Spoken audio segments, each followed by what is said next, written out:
Good afternoon, and thank you all for joining us this afternoon for our webinar focused on combating cybercrime and digital fraud with data and public-private partnerships. I'm Elizabeth Cronin. I'm the Vice President of Government Relations here at GeoGuard, which is a division of GeoComply Solutions. I'm delighted to be moderating this session alongside such an esteemed panel of experts who I'm pleased now to introduce. Stephen Merrill serves as the chief of the FBI's Financial Crimes Section, where he leads the FBI's efforts to identify, deter, and disrupt significant complex financial crime threats that could impact the U.S. Rob Daly serves as the head of identity at Stripe, where under Rob's leadership, Stripe aspires to enable millions of global users to gain access to the opportunity, equality, and prosperity that the internet economy promises without the threat posed by identity fraud.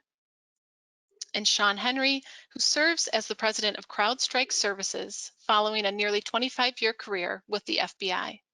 At CrowdStrike, Sean leads a world-class team of cybersecurity professionals who aggressively and effectively investigate and mitigate targeted attacks on computer networks. And Jerry Perullo, the Chief Information Security Officer of the Intercontinental Exchange, also known as ICE, which includes the New York Stock Exchange, where Jerry leads the physical and cybersecurity programs, including securing critical economic infrastructure across multiple subsidiaries, geographies, and regulatory jurisdictions. I know many of you are likely familiar with GeoGuard, but for those of you who may not be, we are a technology company focused solely on fraud detection and cybersecurity with a suite of sophisticated geolocation solutions that ensure accurate, unaltered, and authenticated location data to a wide range of industries, including fintech, payment, banking, and finance sectors, as well as online streaming and video broadcasting, as well as online gaming and ad fraud. We're really looking forward to our discussion this afternoon. These issues are timely, they're critically important, and they're particularly relevant right now, as we know that estimates indicate that since the start of the pandemic, cyber attacks against the financial sector alone have increased by more than 200%, with digital fraud rates also seeing significant increases. So today's discussion will provide a unique opportunity to hear our panelists' views and perspectives on the effective measures to bolster cyber fraud defenses and digital fraud prevention, innovative tools to enhance digital ID verification and authentication, emerging criminal trends, typologies, and red flags that are indicative of illicit activity online, as well as the importance of public and private sector coordination and the essential components of more robust and effective regulatory and policy frameworks to address the risks that we face today. At the outset, I just want to mention that we welcome all of your questions during this session, so please feel free to use the question panel, which should be located on the right-hand side of your screen, to submit any questions that you'd like to raise, and we'll do our best to answer them during our discussion this afternoon. With that, let's get started addressing the current state of play in terms of the threats that we face today. Stephen, from your perspective, in your view, what are the most significant threats from a digital fraud perspective?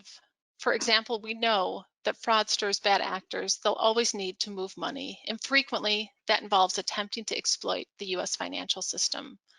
For everyone that's joined us here today, what needs to be top of mind as they look to bolster their first lines of defense? Well, first of all, thanks for having me, Elizabeth, and thanks for the question. I'd be remiss if I didn't mention something about the threat we face regarding the voting and the election-related internet issues. That's kind of out of my purview, so I'll concentrate on the financial part. What we've seen, as everybody knows, is that a lot of people in this country are at home, whether at work or out of work, and they're being used in many ways as money mules, as people who have been asked or maybe unwittingly been coerced to move money so that the criminals that are taking advantage of, whether it be CARES Act fraud or other frauds, use them to get that money of illicit proceeds into the banking systems, into the financial networks, the legitimate financial networks. So that is something that at the financial crime section of the FBI, we're very closely looking at. And we know that these threats aren't going away. And so we certainly welcome and encourage and solicit the help of the private sector to join with us to help identify how these criminals are moving money and collecting evidence so that we can prosecute them and hopefully be able to recover some of the funds used in these fraud schemes to get the money back into the hands of those who really need it. Absolutely. Thank you. And Sean, in your opinion, how have some of the cyber and digital fraud threats evolved since the start of the pandemic? And from where you sit, who and kind of what types of organizations are they impacting most significantly? Thanks, Elizabeth, and thanks too for having me here. Since the pandemic, we've seen some significant changes by adversaries because their landscape has changed. The target space has increased as employees have moved into this work from home or work from anywhere situation. They're off the corporate stack, so they're not necessarily being protected by their organization's chief information security officer, working from home off of a home router that may not be secured. They may not have technical expertise. They may not understand how to do updates. They may not be using a VPN. So all of the security protocols you'd expect in the corporate environment are not present in this work from home oftentimes. And adversaries see that, they recognize that, they're targeting employees at home. Nation states are targeting these people, as well as organized crime groups that are oftentimes using it as a foothold and a step to get into the corporate network by compromising employees while they're at home and then using some access there to later get access to the corporate environment. So the landscape has changed quite significantly. The frequency of attacks has gone up and the vulnerabilities have increased. And this is just the perfect storm for adversaries to take advantage of it. One last piece I'll mention is they're also using COVID-19 lures. So they're sending people emails or links, enticing them to click where people are trying to get good information, and adversaries realize that they're playing on people's fears and getting them to click on links, which certainly introduces malware into their environment. So they're taking advantage of it, not just from a landscape perspective, but also using it as an opportunity to exploit people during a very trying time. Certainly is a trying time. I guess one follow-up question related to that.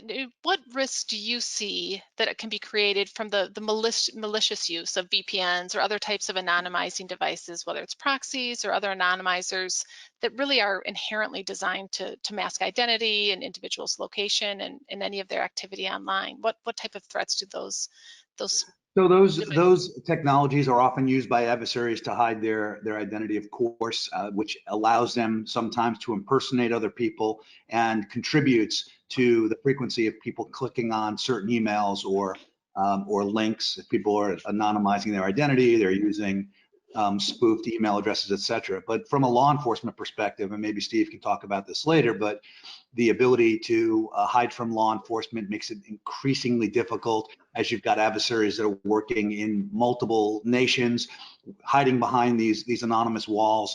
And if law enforcement can't take them off the field, identify them, and use the judicial process to marginalize them, they're going to continue to do what they do day in and day out. The reason law enforcement is a deterrent is because it takes people out of the criminal market. And if you can't touch them because they're using this type of anonymized capability, it really makes it much more challenging from a legal perspective, Elizabeth. Right. No, that's helpful. Thank you. Rob, from your perspective, we know that of course amid COVID, there's an increased urgency for businesses to move online to ensure that they can sustain themselves throughout the pandemic. And of course, we also know that the bad actors, they'll always follow the money. So from your perspective, how has this dramatic digital migration impacted rates of digital fraud? How are these frauds manifesting? What trends are you currently seeing? Would love to hear from you on that. Thanks, Elizabeth, and thanks for having me. Well, I think firstly, like in a general sense, whenever there is a sort of a financial crisis for whatever reason, it's a really good opportunity for fraudsters because frankly, like financial institutions will be more focused on their credit risk. And so just in terms of a pure resourcing problem, financial institutions will be scrambling to manage their credit risk, which leaves a lot of potential vectors of fraud not being observed or attended to as much as you would like. And we definitely saw this manifest during the first 6 or 7 weeks of COVID. I agree with everything that Sean just said as well about the various vectors.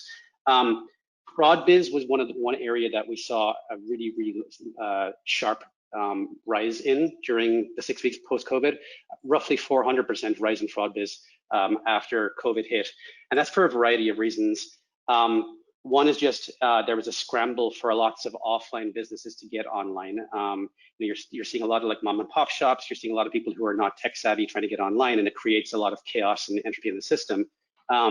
Additionally, a lot of different kinds of businesses coming online. And so if we have ways of identifying fraudulent businesses, when you're seeing a different shape of business, it's a lot harder to detect that right off the bat without appropriate data. So, we see the rise in telehealth, we see the rise in lots of offline traditional stores and retail coming online. So that definitely impacted us. And then in a more general sense, fraud has gone up this year. We're seeing new vectors of fraud beyond just traditional card testing and card caching. We're seeing a lot more ACH fraud and a lot more alternative payment method fraud.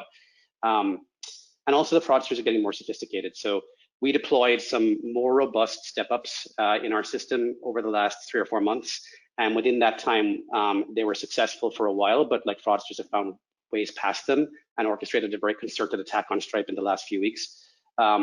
Lots of high quality fake documents are showing up now, and this requires constant attention. Lastly, I'll say that the level of sophistication, the level of effort of the fraudsters has been significant.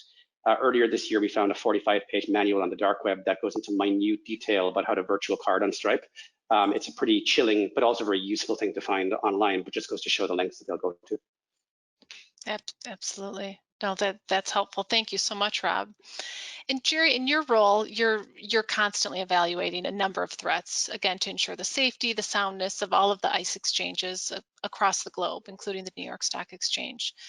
So in the COVID environment from where you sit, what new threats are you seeing emerge, and how do you evaluate their inherent and their residual risk? And how do you prioritize the necessary resources accordingly? Thanks, Elizabeth.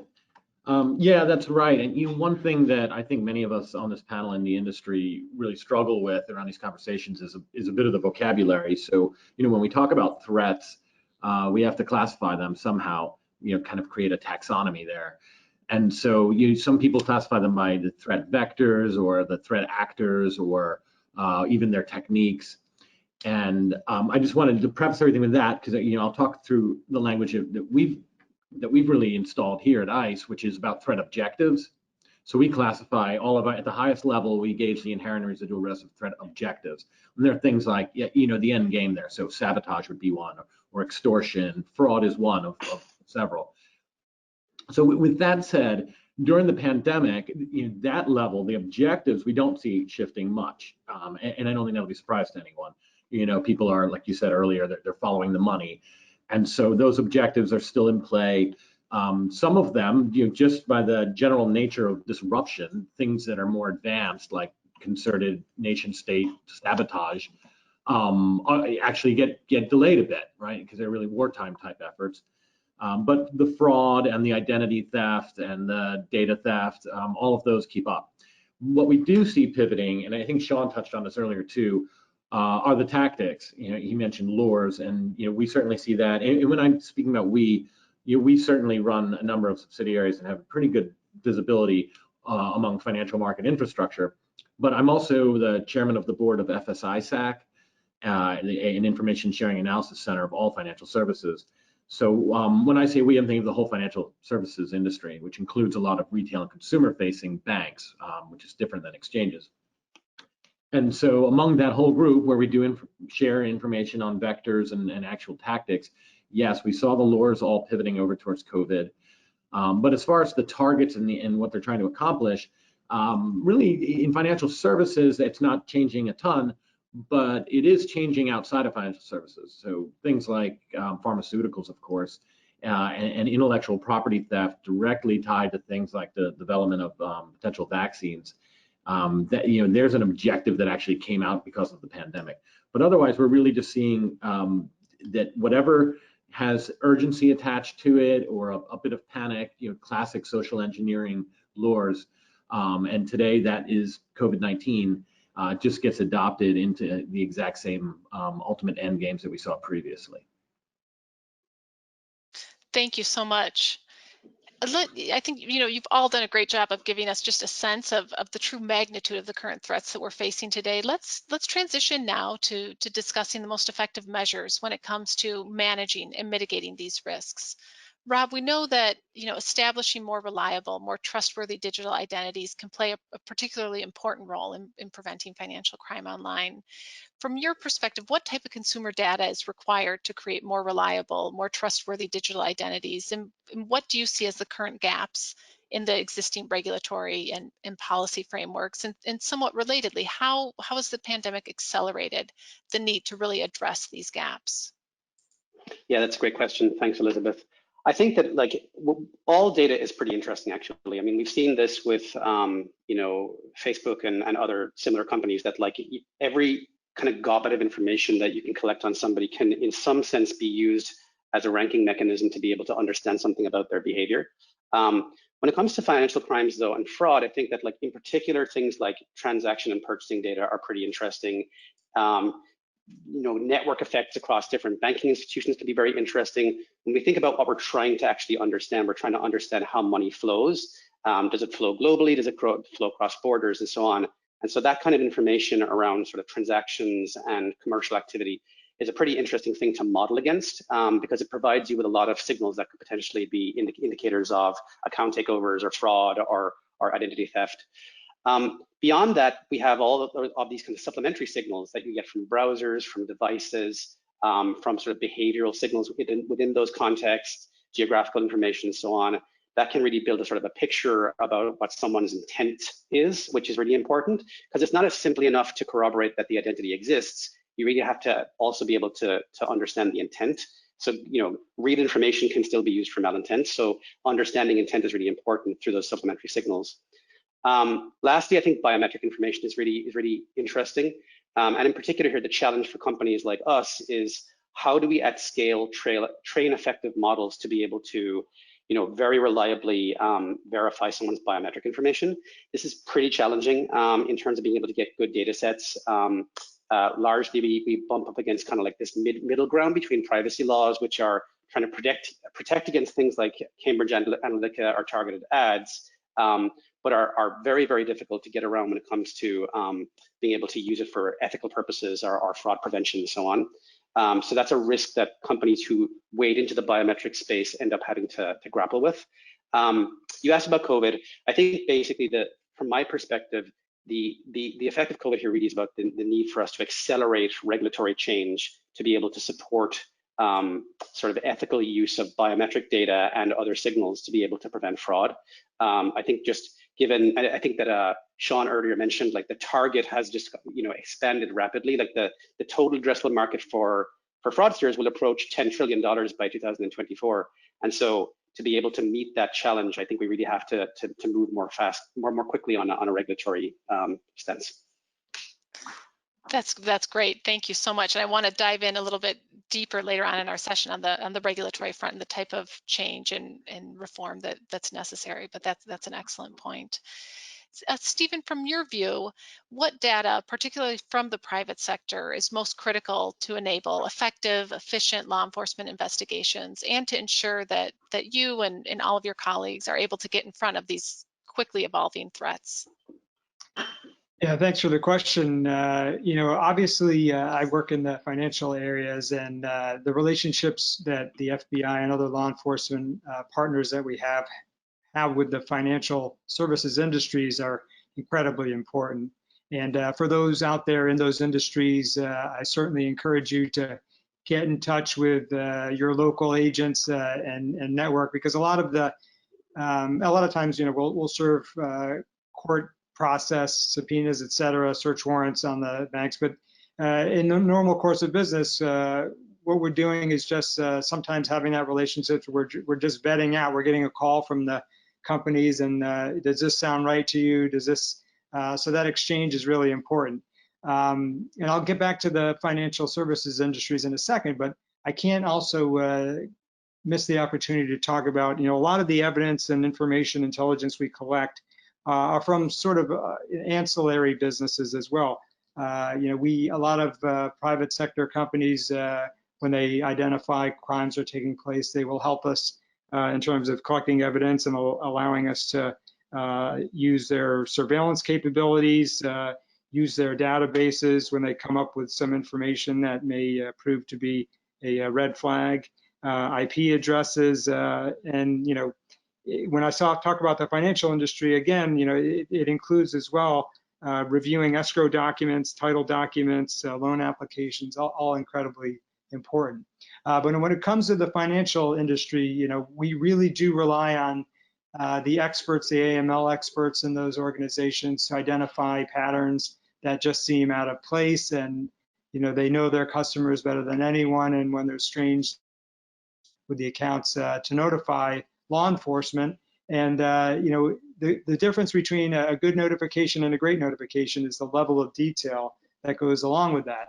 And in the COVID era, one of the huge problems we as taxpayers are facing is that of the $2 trillion plus of CARES Act funds, a lot of it through the Paycheck Protection Program, the PPP, or the Unemployment Insurance Program has been defrauded.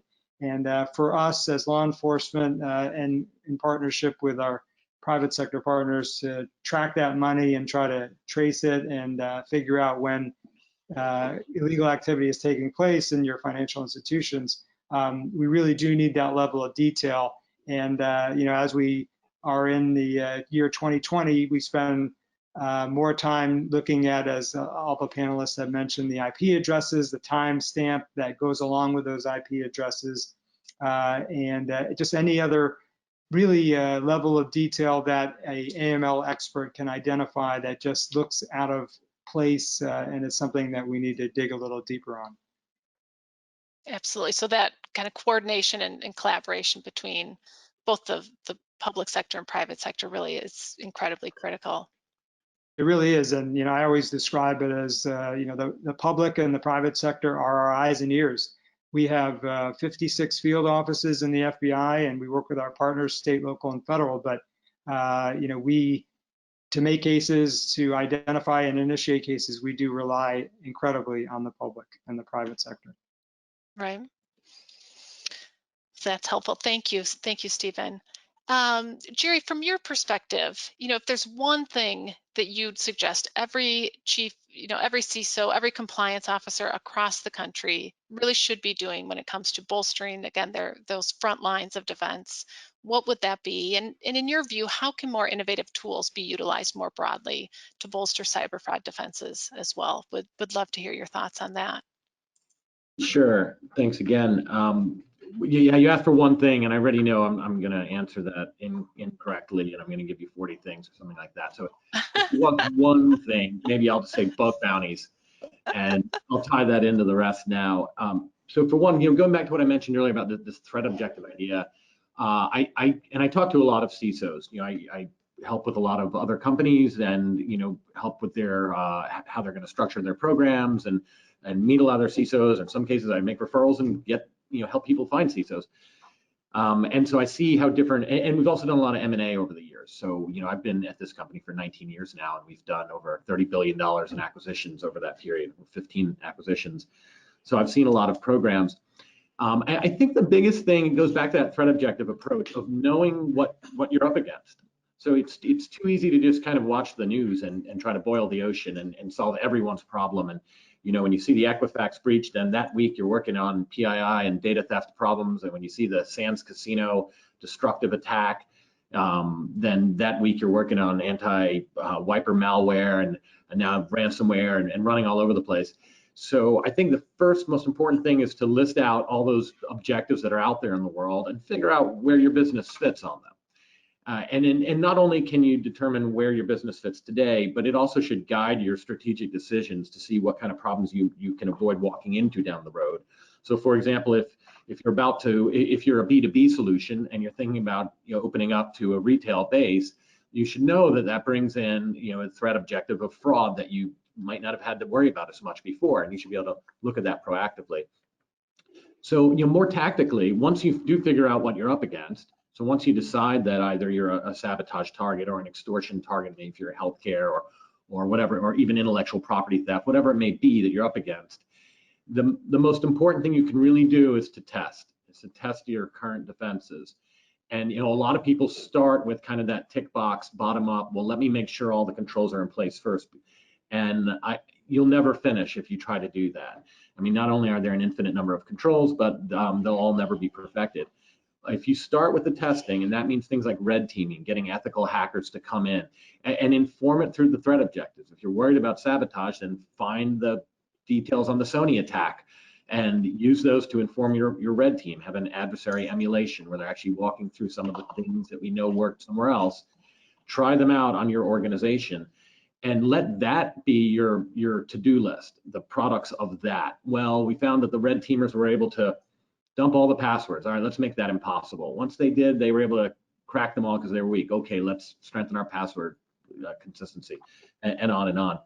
And likewise, and red teaming can be expensive. It can be effective on a tabletop exercise. You can sit around with some key stakeholders around the company and even just talk through, if this happened here, would it work? Someone says no, say prove it. Why is that? So as a team, you can actually get a lot of this done even in-house on a budget. And then I briefly mentioned bug bounties, but that's really, and just another example of continuous testing that we've found to be extraordinarily effective, where you actually have incentivized researchers. And that's especially the case if you have a consumer-facing website, because you can use a field of security bounty hunters to really just take that perspective of any given person on the public internet.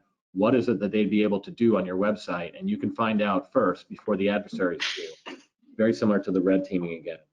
And then finally, I'll just mention, once you figure out what your business is and what you're up against, shut down everything you don't need. And we talk about default deny and network security, but even within your corporate network, if you're only doing business in certain countries, then consider shutting down access to some of the other ones. And it's not that the other countries are bad per se, but it's about signal and noise ratio. And the more you can narrow things down, then the more you can actually put your eyes on what's left and notice any signs of suspicious activity. That was just one thing, right? Right. No, those are incredibly valuable insights and great recommendations. Thank you so much. I guess, Sean, to echo that a bit, you're working, you're advising, a number of organizations at any given time. What, from your view, are a few concrete measures that organizations can implement really to mitigate effectively some of the risks that we currently face? And from your lens, what type of recommendations do you have? So really building off of Jerry's points, he hit some really important and valuable pieces here. I think first of all, it starts with awareness. There still are companies, believe it or not, that say, we're just, a manufacturer of widgets, and why would anybody want what we have? And we don't really have that sort of valuable information. Why would they target us? And that's just the wrong answer. There are companies that are targeting, or adversaries that are targeting organizations, regardless of what they're manufacturing. Every single sector is being targeted. And there are also non-targeted attacks, so targets of opportunity. So where malware is launched by an adversary, and they just want to get a foothold, and they're going to find something there that's of value. That we haven't talked about ransomware here. That is something that is growing extensively. And once they get all your data encrypted, you've got to pay a ransom to get the decryption keys. Often, not always, and I'm not suggesting that companies do, but that is what happens factually most of the time. So it starts with awareness and having people in charge that have a sense of urgency. They understand the risk. They understand that this is an investment. They need to make investments to protect their assets, to protect their resources, to protect their corporate reputation. We've seen companies that have been taken offline and they lost all their ability to do commerce. They lost the ability to manufacture their products. They lost their revenue stream for weeks at a time, and in some cases months, at least portions of their network for months at a time. So it starts with the awareness piece, and then the piece that Jerry was talking about, kind of this proactive piece, what you're doing with tabletop exercise and training people and red teaming and looking for vulnerabilities, identifying, do a comprehensive assessment of your environment and look for known vulnerabilities that are likely to be exploited and get those things patched. So that's all really important. And then the third piece is really about 24/7 hunting in your environment. It's about corporations actively searching on a daily basis for the indicators that we know the adversaries are using. So Jerry talked about, I forget the actual attack you talked about, but if you know that that attack has happened, there are indicators out there that will help provide you with a sense that somebody is using similar measures. And if you can identify an attack quickly, you can mitigate the consequences of the attack. And I can tell you that I've been in hundreds of environments in my 20 plus years in this space where an adversary was in the environment for weeks or months or years completely undetected. And organizations have to be able to detect these attacks. So it's having the proper technology that can detect the attacks, that can prevent some of the malware, and actively hunting on a regular basis. Because as a number of my colleagues here have mentioned, the adversaries change their tactics and techniques on a regular basis. You can't put static security up because this is a dynamic environment. And if the adversaries are going to change, the defensive measures you put in place last month or last year aren't going to cut it against a sophisticated, capable adversary. So you've got to be operating 24/7 hunting in that environment, Elizabeth. Right, and so you cannot risk getting complacent. That detection, that awareness is. The risk is so high. If you think, look, if I were to say, you know, you're going to lose 25,000 credit card numbers and it's going to cost you X number of dollars, people might accept that risk, right? Because it's manageable. It's not a good day, but it's manageable. But if I were to tell you that your entire company is going to be shut down for 3 weeks, or your entire trading platform is going to be knocked offline for 10 business days, and you're literally talking about hundreds of millions of dollars of risk to companies. These things have happened. I'm not making them up. These things have actually happened, and organizations have to understand that and decide how they want to manage the risk. It's a business decision at the end of the day. You might accept certain risk, but there's some risk you have to put policies and processes in place to mitigate. Right, absolutely. Determining that what that tolerance for risk is another kind of critical component of that, and where you draw those parameters. Well, let's focus now. I know we've alluded to this, but let's focus on the role that public and private partnerships can play. We know that these types of initiatives, they can be a powerful tool to unify efforts across the public and private sector, particularly as at the end of the day, all of our interests truly are aligned when it comes to combating cyber threats and digital fraud. So Stephen, from your perspective, can you share just a bit with the audience in terms of, you know, how these initiatives work? What are some of the underlying policy factors, and why, you know, particularly in this current environment, why these types of initiatives are so critical? Yeah, a lot of my job has to do with letting the private sector know that the efforts that they're undertaking on behalf of financial institutions to identify fraud within their systems is really worth their time. I think a lot of the comments I get is that we feel that the information we're providing to law enforcement, the FBI in my case, goes into a quote unquote black hole. And I really spend a lot of my time advising that that's actually not the case. In fact, we initiate the majority of our cases based on referrals from the private sector. So to encourage that activity, obviously under COVID, it's a different environment, but I travel and my colleagues travel and to other cities outside. I'm here in Washington, and what we have are, we call them bank days, where I will just sit down and spend the day as part of a program for the local groups, private sector groups, and I'll explain our role in the process. And again, the encouragement to identify and notify us about the frauds, because again, all of our cases initiated come from that. Along those same lines, the FBI has a online fraud complaint set up, which is called IC3, the letter I, the letter C, and the number 3.gov. And we use that as a mechanism to collect new fraud complaints as well. So whether or not you're comfortable, doing it one way or the other, it really doesn't matter.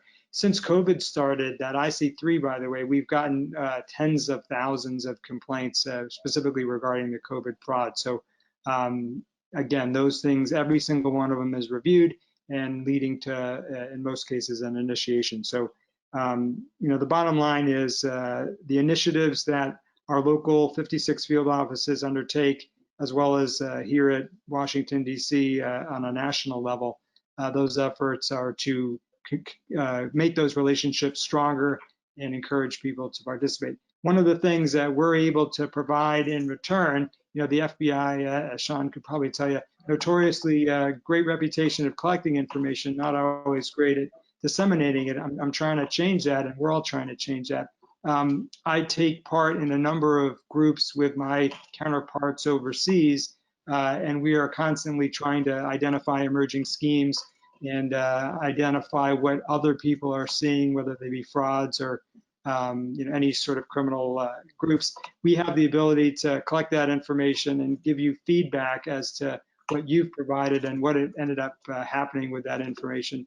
And a lot of the cases, and I know we may talk about this later in the call, but has to do with tracking assets overseas. We have abilities to do that, and identifying funds and hopefully doing what has been really difficult to do over the last, the history of organized crime is getting money not just identified overseas, but trying to get it back here into our country and back into the hands of those who it belongs to and your financial institutions. Thank you so much. And Sean, did you want to weigh in just from your perspective and in light of your background with the FBI, just lessons learned or? Well, I appreciate everything Stephen said, and certainly appreciate his comment towards the end about the FBI being perceived as a black hole. I think that look, the corporate environment is a crime scene. The crimes are occurring there, the evidence is there, and the ability for law enforcement to effectively collect it and utilize it to do attribution is critically important. And if they don't have that, they can't do their job. They can't take people off the field. And if you can't take them off the field, they're going to continue to attack every single day because the ROI is so substantial. So that's critically important. One of the other pieces of all this, and Stephen alluded to it about foreign cooperation. In this space, in cybercrime, network breaches, and fraud, so much of what we do has an international nexus. There's a component that either there is communications going through foreign countries, or in much of the case, the adversaries are working from foreign territory, and the FBI LEGAT program is capable of interacting. It's an incredibly phenomenal program, successful program, but oftentimes the cooperation doesn't occur because some of the countries that we're engaged with are not receptive. And I think that this is out of the FBI's lane. It's probably more State Department, but perhaps congressional review as well. There needs to be better engagement. If we're not engaged in that area in a stronger way, beyond just law enforcement, but where the nations themselves are encouraged to cooperate, because sometimes law enforcement might want to cooperate, but they're not able to for a variety of reasons. We are losing a huge opportunity to deter these attacks by taking people off the field. The last piece I'll mention, there has been a lot of recent successes internationally, as recently as today, was not related to cybercrime, but an international matter that was handled by the Bureau, and because of cooperation from foreign partners, they were able to get a bad guy into custody. But that has to happen more frequently in cybercrime, because the number of attacks continue to increase, and the adversaries are making tens of millions of dollars, these organized crime groups, and we've got to be able to get our hands on them. Absolutely. And just related to this, it looks like we've just had a question come in from the audience with interest in terms of a better understanding around how detailed reporting needs to be. I'm guessing they're referring to SAR reporting, suspicious activity reporting, and the level of detail that law enforcement really wants to see in those reports coming through. Stephen, do you want to touch on that question? Yeah, I'm glad you asked, because really the more detail, the better. Put yourselves in our shoes. If we're trying to start from scratch and get to the bottom of a case and make it powerful enough case to be able to prosecute it successfully, we need as much information as possible. And using the backdrop of the unemployment fraud as an example, the unemployment insurance fraud, excuse me. You know, a lot of these payments are going into a number of institutions, all from you know, the same original request. So while you may not be able to correlate an email address or an IP address or a phone number because that was the only one attributed to one of your payments from the unemployment insurance fraud, excuse me, if we were able to collect that information in the reporting from 10 different institutions and correlate that all together, that is an incredibly powerful thing, enabling us to, you know, obviously tie these things in together and hopefully identify who the kingpin is that's orchestrating all of this. My point being that by giving those specific information, such as email addresses, IP addresses, phone numbers, every little bit enables us to you know, collect a bigger haystack, but more needles in it as well, so that we can correlate these things and really get to the bottom. So bottom line is the more information, the better. It really does go a long way. And it may be the difference between us being able to make a case and versus not. Absolutely. Thank you. You know, Jerry, I know that in addition to your role with ICE, you also serve on the board of the FSI-SAC. Do you want to just speak to the importance of that organization, again, in our current climate, particularly around some of the international threats that have also been touched on as well, and how that can be an effective avenue to detect and thwart threats that you see in real time? Yeah, sure, absolutely. And you know, I'll speak to information sharing broadly. You know, obviously I have an affinity for FSI-SAC as I've been a member and an active participant for years. But FSI-SAC is really an industry trade group at the end of the day. It's a not-for-profit. So those of us on the board are volunteers, and we come up through the ranks of the member companies because we believe in the mission. But you know, speaking broadly about it, and because you know we're very aware as a multinational company of the information sharing environments in different parts of the world, because it is different. But really, you know, that peer-to-peer sharing is super valuable, and it's really challenging to get people into it at first. So I think we were really fortunate in the U.S. that there were a few government nudges. Or you could even just call it approbation, where people were, it was told even through regulators that it was helpful for companies to share and to communicate with each other. And that was huge in getting information security departments and IT departments to really, you know, harmonize with their legal departments and feel comfortable that, you know, in many cases, direct competitors now had employees talking. And so we really started that out on the intelligence side, which is what we've been talking about today. Things like I'm seeing this, you know, I'm seeing a sign of something. We saw an incident. Here were some indicators from that, so others can learn from them and posture their defenses immediately. That is certainly very effective. It continues to this day. And that whole model, you know, that works at a commercial level where there's a lot of companies, you know, like Sean's that actually disseminate threat intelligence proactively to automated tools in the environments, and it also works, you know, at that more strategic level. That's you know, more narrative and actually sharing stories, and then people can internalize those and figure out how that will manifest in kind of their next steps in the program. But all of those interactions, in particular the peer-to-peer interactions, are based on trust. And so, you know, we do find that there are situations where companies are not ready to talk to law enforcement yet. And by the way, the main reason for that, I think, is just that they're not familiar with how it works, and they're a little bit scared of how things are going to go when they call, for example, the FBI. But organizations that have gone down that road and have reached out and talked to them generally understand that it's actually you know, a big place of comfort. You know, the FBI actually is very easy to work with. They don't show up with people at the door and make a scene and go public with information instantly and all the rumors that you hear. They're actually quite collaborative and can be very helpful. And it's great to establish that relationship, because once you reach out once, then in many cases they'll reach out proactively and help you stay abreast of threats. But in any event, that trust level is number one. So at FSI-SAC, you know, that's our mission. That's everything. How do we make our members feel good about trust? And so we do it by creating a lot of communities of interest.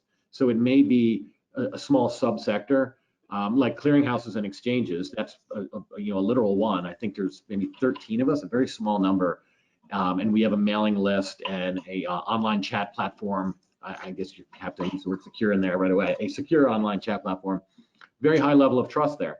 And then we have bigger groups, like insurance to bigger industry or retail banking. And then we have some that are really, remit based. So intelligence personnel from all the above, maybe in one group, or red teamers from all the above. And so each of those concentric rings of trust are really important. And then I'll note that FS-ISAC in particular is a global organization. So for many years now, there have been people on the ground for FS-ISAC in the APAC region, in EMEA as well, working with those organizations. And what we've found is that those organizations in those areas really want to know that they have a circle of trust as well. If they're in continental Europe, they want to begin in that area with their sharing. They don't want things to go out of bounds. They're also very worried, not just in Europe, but in almost every jurisdiction, about other governments, about foreign governments, governments that are foreign to them. So they want to see out of an information sharing organization that compartmentalization, so they know that they can have communities and they can pick how big the audience is going to be when they're sharing. And they want to see that any organization is not beholden to any specific government. So it's really a huge value that FS-ISAC, for example, is member owned and member supported and not government driven by any government, any jurisdiction. And the largest extent of that is just working with law enforcement and sharing indicators and that sort of thing, and working with regulators to help understand what information sharing is. But that's been really critical.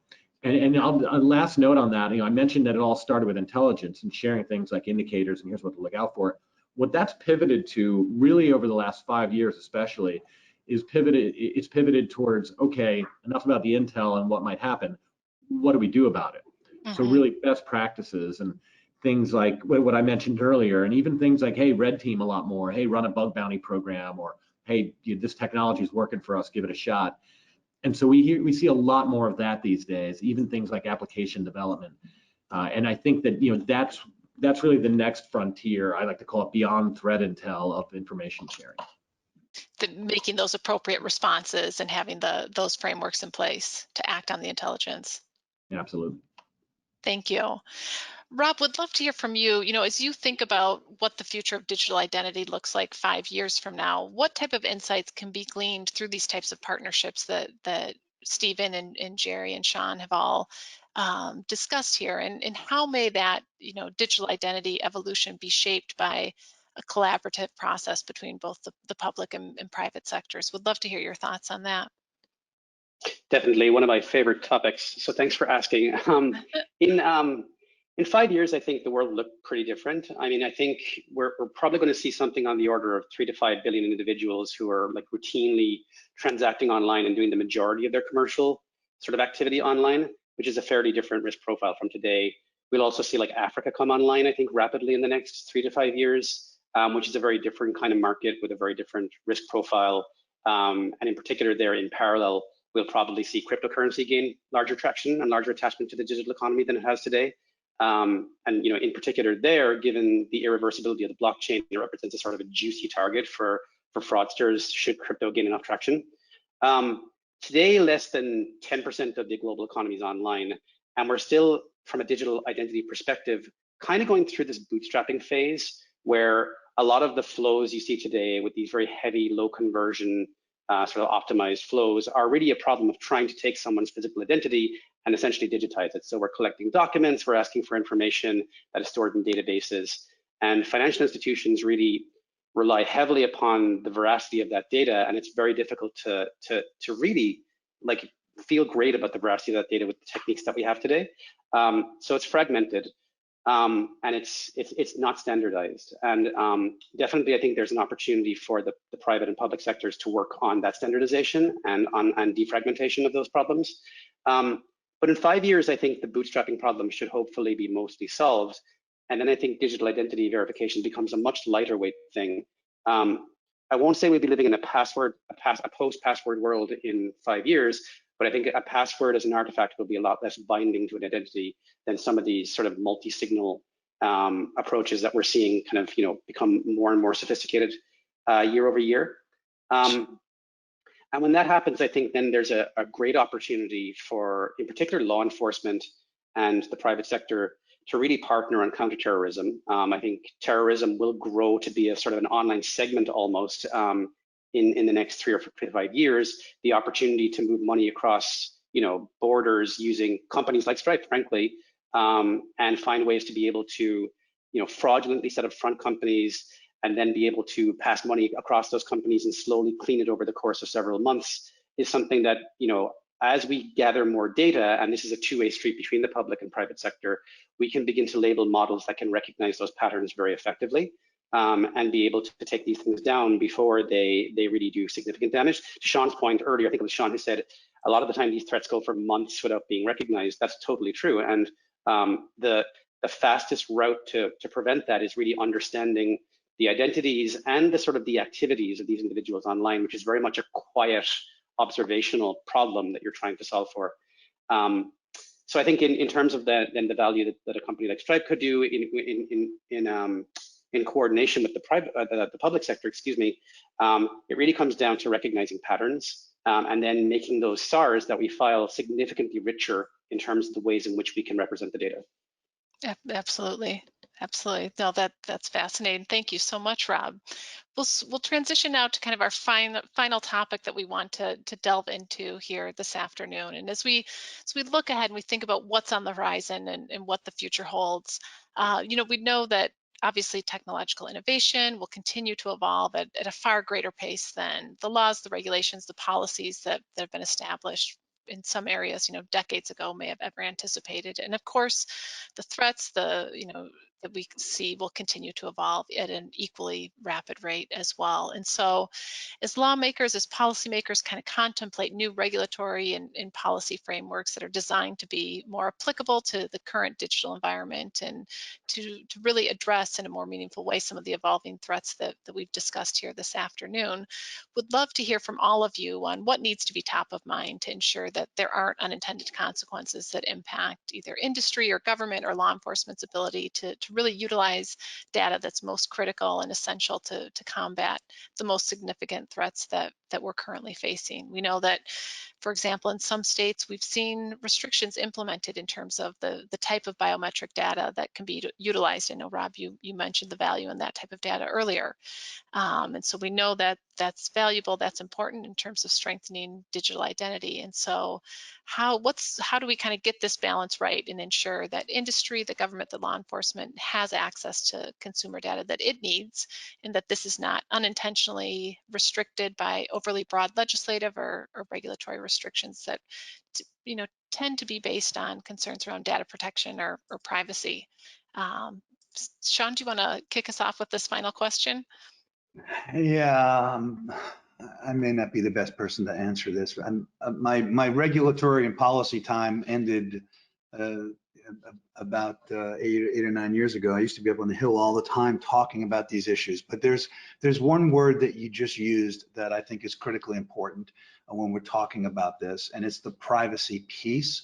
And having spent as much time as I had on both sides, government and the private sector, I know that from a law enforcement perspective, there's value in having access to the data, much of the data Stephen talked about, but even beyond that. But from the private sector perspective, there's a concern about privacy and who has access to what and how will it be used and where's my data, how's it being stored, how's it being transmitted.